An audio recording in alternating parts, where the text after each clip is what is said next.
بسم اللہ الرحمن الرحیم۔ میرا نام ہے ڈاکٹر مظہر وارث۔ امید کرتا ہوں آپ سب لوگ خیریت سے ہوں گے۔ اللہ تعالیٰ آپ تمام لوگوں کی زندگیوں میں برکتیں اور آسانیاں عطا فرمائے۔ آج ہم شروع کریں گے اپنا دوسرا ہاروسکوپ، جسے برج ثور کہا جاتا ہے اور انگلش میں اسے ٹورس کہتے ہیں، اور اس کا جو پلانٹ ہے، پلانٹ اس کا زہرہ یعنی جسے وینس بھی کہا جاتا ہے۔ دائرۃ البروج میں یہ دوسرا برج ہوتا ہے، اور اس کا جو لکی ڈے ہے، اس کا لکی ڈے جمعہ ہوتا ہے، اور اس کا جو لکی سٹون ہے وہ ڈائمنڈ ہے، اور اس کا جو لکی نمبر ہے، لکی نمبر اس کا جو ہے وہ 6 ہوتا ہے، اور اس کے ساتھ اگر ہم دیکھیں تو اس کا جو لکی کلر ہے، لکی کلر اس کا آف وائٹ مانا گیا ہے۔ تو شروع کرنے سے پہلے ہم دیکھتے ہیں کہ مئی کے اندر سٹار کی پوزیشن کیا ہوگی۔ اس حوالے سے جو پلانٹ شمس ہے یہ برج جوزہ کے اندر 21 مئی کو داخل ہوگا، اور عطارد جو ہے برج جوزہ میں 5 مئی کو داخل ہوگا، اور زہرہ جو ہے یہ برج جوزہ کے اندر 10 مئی کو داخل ہوگا۔ مریخ برج سرطان میں رہے گا، اور جو جوپیٹر یعنی مشتری ہے یہ 14 مئی کو برج حوت کے اندر داخل ہوگا، اپنا برج تبدیل کرے گا، اور جو زحل ہے یہ 23 مئی کو جو ہے یہ ریٹروگریڈ ہوگا برج دلف کے اندر، اور شرف قمر جو ہے 10 مئی کو صبح 8:48 پر ہوگا، اور قمر در عقرب جو ہے یہ 24 مئی سے شروع ہوگا اور 26 مئی تک رہے گا۔ قمر در عقرب کے اندر کوئی بھی اچھا کام شروع کرنا یہ بہتر شمار نہیں کیا گیا ہے، اس لیے آپ محتاط رہیے گا۔ اب ہم شروع کرتے ہیں اپنا دوسرا جو ہاروسکوپ ہے برج ثور۔ ان کے لیے اگر ہم مئی کا دیکھیں منتھ، اس حوالے سے دیکھیں تو جو ان کے اسینڈنٹ کے اندر جو ہے وہ زہرہ اور شمس پڑے ہیں۔ اب ان کا اسینڈنٹ لارڈ بھی یہاں پر پڑا ہے، اور ان کا 4th ہاؤس کا لارڈ بھی یہاں پر پڑا ہے۔ اس حوالے سے اگر ہم پہلے دیکھیں کہ ان کے اہم پروجیکٹس، اہم ٹاسک، اس حوالے سے یہ ان کے لیے بہتر رہے گا اس ماہ کے اندر، اسپیشلی 10 مئی تک اگر یہ اپنے جو کوئی اہم پروجیکٹس ہیں، اہم کام ہیں، اس حوالے سے یہ ڈیسیژن لے سکتے ہیں، یہ ان کے لیے بہت پازیٹیو رہے گا۔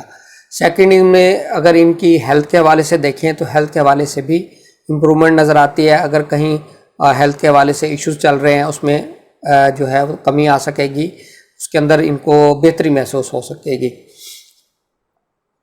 اب ہم بات کرتے ہیں ان کی فائنینشیل پوزیشن کے حوالے سے اگر ہم دیکھیں تو 5 مئی کو جو ان کا 2nd ہاؤس کا لارڈ ہے وہ ان کے 2nd ہاؤس کے اندر داخل ہوگا، یعنی برج جوزہ کے اندر عطارد جو ہے وہ داخل ہوگا۔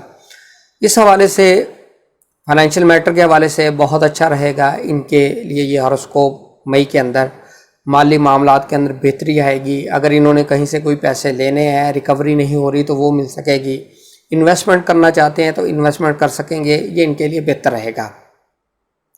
مزید اگر ہم دیکھیں ان کی پراپرٹی کے حوالے سے اگر ہم دیکھیں تو ان کا 4th ہاؤس جو ہے وہ ایک اچھی حالت میں پڑا ہے، پازیٹیو ہے، تو پراپرٹی کے معاملات بہتر رہیں گے۔ پراپرٹی کی سیل، پراپرٹی کی پرچیز، کنسٹرکشن آف ہاؤس، اس طرح کی جو میٹرز ہیں ان کے لیے یہ بہتر رہے گا۔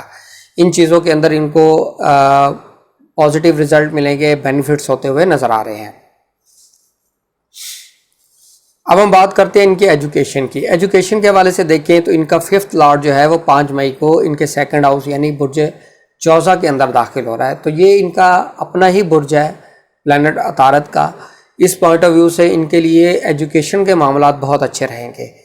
اگر ان کا کوئی ایگزام ہو چکا ہے اور ان کے اگر کوئی رزلٹ اناؤنس ہونا ہے تو اس حوالے سے بھی ان کو پازیٹیو رزلٹ ملے گا، اچھے مارکس میں پاس ہوتے نظر آ رہے ہیں۔ سیکنڈ، ان کی محبت کے معاملات کی اگر ہم بات کر لیں تو محبت کے معاملات ان کے اچھے رہیں گے، بہتر رہیں گے۔ اگر کوئی اختلافات چل رہے ہیں تو وہ دور ہو سکیں گے، دوبارہ سے ان کی جو ہے وہ مفاہمت ہوتی ہوئی نظر آ رہی ہے۔ اب ہم بات کرتے ہیں ان کی میرج کے حوالے سے اگر ہم دیکھیں تو ان کا جو 7th ہاؤس کا لارڈ ہے مریخ، یہ بہت ہی اس وقت کمزور حالت میں پڑا ہے، تو اس حوالے سے شادی کے معاملات کے اندر ڈیلے نظر آتی ہے، اور رشتہ منگنی، نسبت، یہ تمام چیزیں بہتر نظر نہیں آتی اس حوالے سے اس ماہ کے اندر۔ مزید اگر ہم ان کی بزنس پوائنٹ آف ویو کو دیکھ لیں تو بزنس پوائنٹ آف ویو کے حوالے سے دیکھیں تو یہ ان کے لیے بہتر ٹائم نظر نہیں آتا. بزنس کے اندر انویسٹمنٹ کرنا، بزنس کے اندر پارٹنرشپ کرنا، نیو بزنس سٹارٹ کرنا، یہ تمام چیزیں ان کے لیے بہتر نظر نہیں آتی.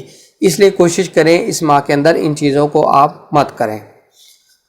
اب ہم بات کرتے ہیں ان کی فارن میں ٹریول کی، امیگریشن کے حوالے سے، ہائر اسٹڈیز کے حوالے سے. اگر ہم دیکھیں تو 1 سے لے کر 22 مئی تک ان کے لیے بہت اچھا ٹائم ہے. اس ٹائم پیریڈ کے اندر ٹریول کر سکتے ہیں، ویزے کے لیے اپلائی کر سکتے ہیں، امیگریشن کے لیے اپلائی کر سکتے ہیں. یہ تمام چیزیں ان کے لیے بہتر رہے گا. ہائر اسٹڈیز کے حوالے سے کوئی ان کی ریسرچ کی سبمیشن ہے تھیسس کی تو وہ بھی کر سکتے ہیں. لیکن 23 مئی سے ان کا جو یہ لاٹ ہے یہ ریٹروگریڈ ہوگا. ان کے 9th اور 10th کا جو کمبائنڈ لاٹ ہے، مشترکہ لاٹ ہے، یہ ریٹروگریڈ ہوگا. اس حوالے سے آپ نے کوشش کرنی ہے اس ٹائم پیریڈ کے اندر پھر اس طرح کی جو چیزیں ہیں آپ امیگریشن، ویزا، اس کے لیے اپلائی مت کریں. اور اگر آپ کا ریسرچ ورک ہے تو اس کو بھی آپ سبمیشن مت کریں. اب ہم بات کرتے ہیں ان کی جو جاب ہے، جاب کے حوالے سے. جاب کے حوالے سے اگر ہم دیکھیں تو ان کے 10ویں گھر کا مالک سیٹرن جو ہے وہ اپنے ہی گھر میں رہے گا. تو 1 سے 22 مئی تک ان کے لیے بہت اچھا ٹائم پیریڈ ہے. اس ٹائم پیریڈ میں جاب کے حوالے سے پازیٹیو چیزیں دیکھنے کو مل سکیں گی. جاب پر اگر پرابلم چل رہے ہیں تو وہ ٹھیک ہو سکیں گے. پروموشن، اپ گریڈیشن، اچھی جگہ پوسٹنگ، یہ تمام چیزیں ہوتی ہوئی نظر آ رہی ہیں. اور اگر آپ کے پاس جاب نہیں ہے تو انشاءاللہ اس کے 100% امکانات موجود ہے کہ کسی اچھا جگہ سے آپ کو آفر ملتی ہوئی نظر آ رہی ہے. تو یہ تھا ہمارا مئی کا جو ٹورس والوں کا ہاروسکوپ تھا. انشاءاللہ اپنا فیڈ بیک ضرور دیجیے گا. اپنا خیال رکھیے گا. خدا حافظ.